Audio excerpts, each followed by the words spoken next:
Kraken is a B&M floorless coaster that opened up all the way back in 2001, but this ride is still very good. And it's actually pretty tall, standing at 153 feet and featuring more than 4,000 feet of track.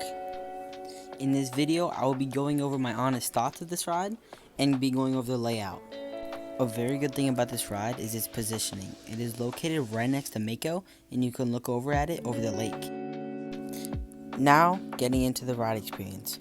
It takes a small drop into a right-hand turn.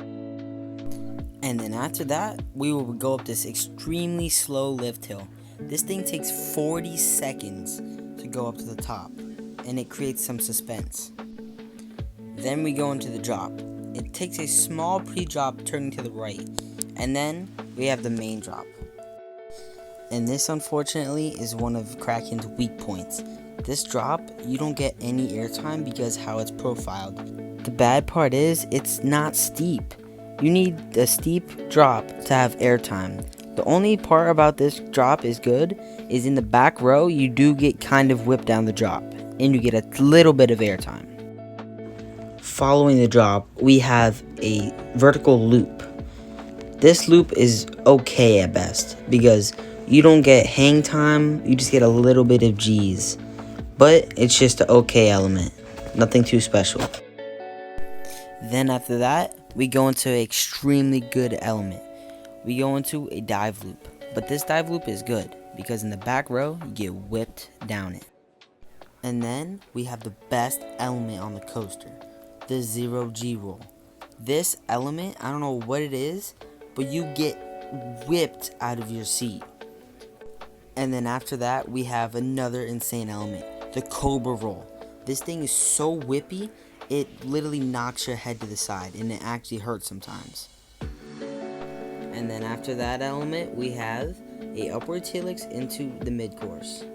And after the mid-course, we have a small drop to the left, and then we have another vertical loop. And this loop is very tight because after the mid-course, all the elements get a lot smaller because you're going way slower. But it makes it a lot more forceful because this loop is very forceful. And then you do a slow rise and then dip to the left, leading into a corkscrew. And this corkscrew is tight, so you get absolutely pushed back into your seat, and it's very, very forceful. Very good moment of the ride. And that concludes the layout. And now, on to my honest thoughts about this ride.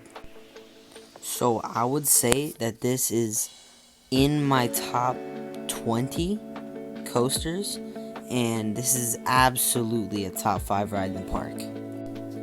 Now, it is a little bit rough. It's not too bad. You just have to put your head forward, and you won't get head banging. But other than that, it's kind of smooth. Not too much, though. And for my final score, I will be giving it a 8 out of 10 because it could be smoother and some of the elements could be replaced with better elements in my opinion.